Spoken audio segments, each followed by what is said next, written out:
고수익을 미끼로 주부들에게 투자를 유도해 수십억 원을 가로챈 30대 여성이 경찰에 붙잡혔습니다. 한 담임 교사가 말을 안 듣는다며 다문화 가정 초등학생을 때리고 놀리는 듯한 발언까지 해 경찰이 조사에 나섰습니다. 지난해 매몰 사고가 일어난 거제 지역이 난개발로 몸살을 앓고 있습니다. 인근 주민들은 산사태를 우려하고 있습니다. 자치단체가 세금을 들여 복구한 땅을 갑자기 개인에게 넘겨 마을 주민들이 반발하고 있습니다. 그 이유를 취재했습니다.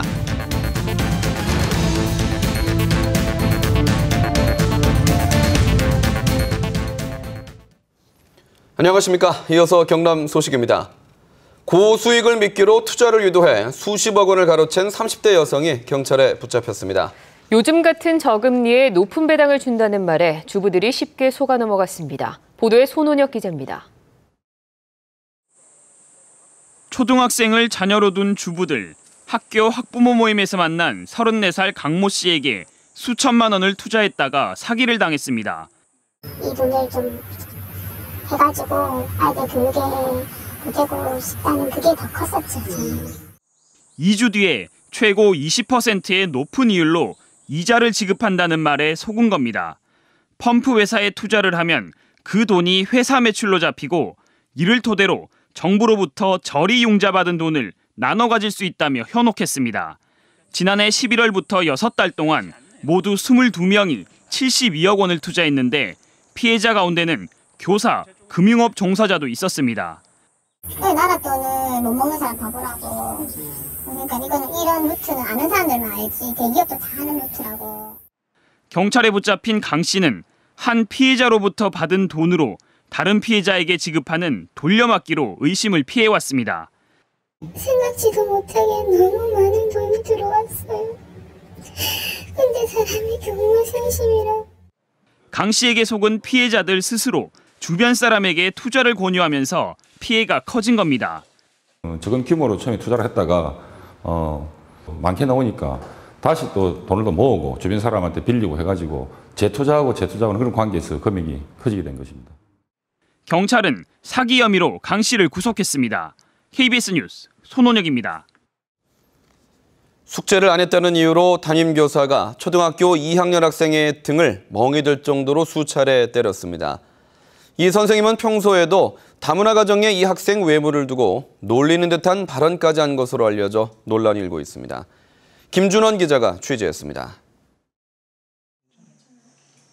초등학교 2학년생의 등이 시퍼렇게 멍이 들었습니다. 지난 9일 오후 수업 시간에 담임교사가 손으로 때린 겁니다. 등을 때렸을 때 앞으로 쓰러지면 다시 맞기를 20차례. 등 전체가 멍이 들어 이튿날부터 학교에 가지 못하고 나흘 동안 병원 치료를 받았습니다. 부모는 억장이 무너집니다. 때렸다고 물어보면 애는 문제 못 벌였다고 그리고 이리와라 하면서 정말 너무 이래 마음도 아프고 한숨 잠도 안 자고 정말 너무 속상했어 사실은. 담임교사의 폭행은 오답 노트를 작성해오라는 숙제를 제대로 하지 않았다는 이유로 시작됐습니다. 해당 교사는 다문화 가정인 이 학생의 얼굴색을 빵에 비유하거나 동작이 느린 동물에 비유하며 같은 반 친구들 앞에서 놀렸습니다. 너무 끝나고 놀리고 바게트라고 놀리고 화내고 세게 소리 지르는. 친구들이 이렇게 놀림을 당하잖아. 그럼 기분이 좀 어때? 기분 나빠요. 해당 교사는 학교 생활에 적응하지 못해 교육 차원이었다는 입장입니다. 자꾸 넘어질 순간을 신용을 해서 자꾸 얘기하면서 때렸습니다. 어울릴 수 없는 애들을 선생님하고 친하게 지내려면 두꺼비다 두꺼비 이런 식으로 해였죠. 피해 신고를 받은 경찰은 해당 교사를 불러 폭행 혐의로 조사할 예정입니다. KBS 뉴스 김준원입니다. 남해안의 각종 개발 행위가 급증하면서 산림 곳곳이 난개발로 몸살을 앓고 있는데요. 폭우 때마다 흙탕물이 쏟아지는 경사지 주변 마을 주민들은 산사태 걱정으로 가슴을 졸이고 있습니다. 보도에 김소영 기자입니다.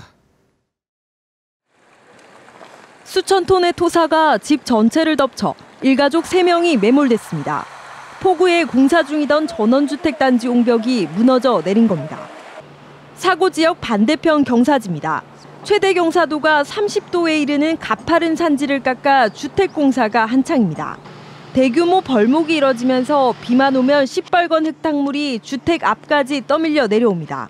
흙탕으로 계속 쏟아지니까 아무렇지 무슨 산옥에서 무슨 흙덩어리가 쏟아내지 않느냐 그런 불안 항상 주민들 갖고 있는 거지. 3km 떨어진 또 다른 경사지 공사 현장. 태풍에 쓰러진 나무들이 군데군데 방치돼 있고 절개면에는 나무들이 뿌리를 훤히 드러낸 채 위태롭게 서 있습니다. 호사 유출이죠. 큰 비가 오면 아무래도 미끄러져 내려올 위험이 크죠. 초등학교와 불과 50m 떨어진 산에는 수백 그루 나무가 모조리 잘려나갔습니다. 계곡 주변에는 불법으로 거대한 석축을 쌓았습니다. 불법 공사로 계곡의 유속이 빨라지면서 큰 비만 오면 이렇게 흙과 자갈들이 마구잡이로 쓸려 내려오고 있습니다. 각종 개발 행위를 목적으로 한 거제시의 산지 전용 허가 건수는 지난 5년간 780여 건에 이릅니다. 위험지구라든지 이런 거는 정말 안전성을 면밀히 검토해서 또 해야 되고 평균 경사도도 지금보다 더 강화시켜야 될 필요가 있다고. 파헤쳐지고 잘려나간 경사지들이 장마철마다 주민들의 안전을 위협하고 있습니다. KBS 뉴스 김소영입니다. 한 어촌 마을의 공동 무량장이 갑자기 개인에게 넘어가면서 마을 주민들이 반발하고 있습니다. 그런데 이곳은 남해군이 태풍 복구 사업비 수천만 원을 들여 복구 공사를 한 곳이었습니다. 최세진 기자가 취재했습니다. 쪽빛 바다가 펼쳐진 남해군의 한 어촌 마을. 이 마을 주민들은 마을 공동으로 사용하던 무량장이 2년 전 개인에게 매매된 것을 최근에 알고 놀랐습니다. 국유지였던 이 땅을 임대에 쓰던 남모 씨가 2013년에 한국자선관리공사로부터 두 필지를 잇따라 매입해 두 필지를 김모 씨에게 되판 것입니다. 원래 이곳은 남해군이 3,600만 원을 들여 태풍 피해를 본 호안을 복구한 곳입니다. 그런데 이 땅에 대한 매각 권한을 가지고 있는 한국자선관리공사는 5년 동안 이 땅을 임대했던 남 씨의 매각 요구에 적법한 절차에 따라 정당하게 땅을 팔았다는 입장입니다. 하지만 마을 주민들은 이런 사실을 까마득하게 몰랐습니다. 갖가지 해산물 나는 우리 삶의 터전이고 생명줄입니다. 저쪽이. 그것이 이렇게 사유화됨으로 해가지고 갈 수 없는 곳으로 돼버리고 만 겁니다. 자산공사 측은 주민 생활에 밀접한 시설이었다면 남해군이 이런 사실을 사전에 협의해야 했지만 이런 요청이 없었다고 해명합니다. 주민이나 군에서 이 토지를 사용해야 한다면 토지 매입 요청, 협의 요청이 일반적으로 옵니다. 네, 그런 사실이 매각 전까지 없었고. 남해군이 관리 권한이 자선관리공사에 있다는 이유로 마을 공동 무량장에 대한 정보를 알려주지 않아 벌어진 일입니다. 충분한 사전 조사 없이 땅을 매각한 한국자산관리공사. 수천만 원을 들여 복구 공사를 하고도 사후 관리를 하지 않았던 남해군. 주민들의 피해를 책임지는 곳은 없습니다. KBS 뉴스 최세진입니다. 대학 입시 정책은 주로 교육청이 주도하지만 요즘은 자치단체가 별도로 입시 지원 정책을 마련하고 있습니다. 경남에서 창원시도 서울의 유명 강사를 초빙하는 등 입시 지원 방안을 마련하기로 했는데요. 반응이 엇갈리고 있습니다. 보도에 박상현 기자입니다. 금요일 늦은 오후에도 학생 30여 명이 강의에 집중합니다. 이들은 진주시가 운영하는 자기주도 학습 교실 수강생입니다. 진주시는 영어회화나 진로 진학 프로그램도 운영하고 있습니다. 잘못된 공부 습관을 바로잡고 공부를 어떻게 더 효과적으로 할 수 있는지 방법을 터득하게 되었고, 합천군이나 산천군은 공립학원을 운영하고 방학 땐 시군마다 영어 캠프를 여는 등 자치단체의 입시 지원은 흔한 일입니다. 경남에서 상대적으로 교육 여건이 낮다는 창원시마저도 입시 지원에 나서기로 했습니다. 안상수 창원시장은 최근 서울 유명 학원 강사를 데려와 입시와 학력에 도움이 될 강의를 마련하라고 지시했습니다. 검증된 입시 정보에 목말라 하는 지역 학부모는 긍정적인 반응입니다. 진학에 대해서 엄마들이 빨리 포기하는 게 아니고 내 아이도 저렇게 하면 또 더 좋은 결과를 얻을 수 있다는 생각은 들어요. 예. 반면에 자치단체마저 입시 위주의 교육을 부채질한다는 반대 여론도 만만치 않습니다. 우수한 그 인재나 프로그램을 도입해서 교사들을 양성시키고 그러면 그 학교의 학생들을 향상시키고 사실 이런 부분으로 좀 그 체제나 프로그램을 바꿔야 되는 부분이지. 공공예산이 투입되는 만큼 자치단체의 입시 지원 정책에 대한 공감대를 먼저 찾는 일이 중요해 보입니다. KBS 뉴스 박상현입니다.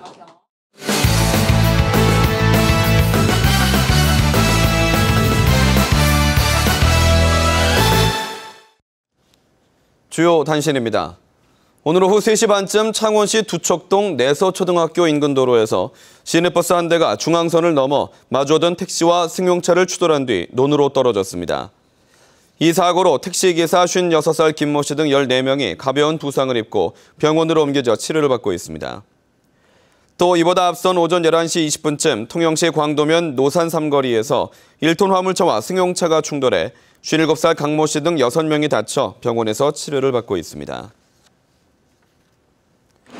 지난 7일 낙동강 창녕-함안보 구간에 발령된 조류 경보가 해제됐습니다. 낙동강 유역환경청은 지난 13일과 어제 2차례 측정한 결과 조류 농도인 클로로필 A와 남조류 세포수가 모두 경보 발령 기준치보다 낮게 나왔다고 밝혔습니다. 낙동강 유역환경청은 많은 비가 내려 영양염류 등이 씻겨 내려가고 수온이 낮아지면서 녹조가 희석된 것으로 분석했습니다.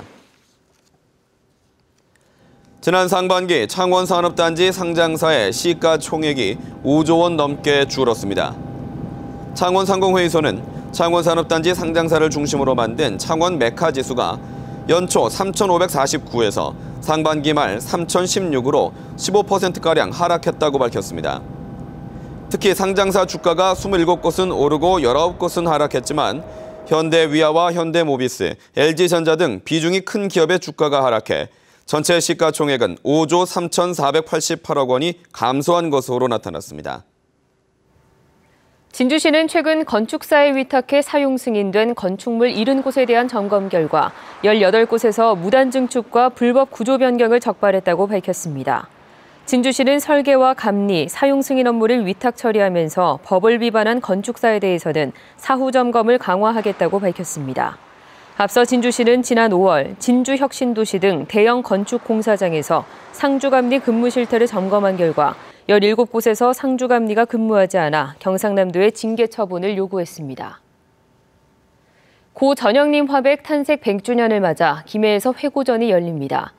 김해 문화의 전당 윤술미술관은 오는 21일부터 다음 달 30일까지 국립현대미술관과 경남도립미술관, 부산시립미술관 소장품을 비롯해 유가족이 소장하고 있는 전화백의 대표 작품을 모아 전시한다고 밝혔습니다.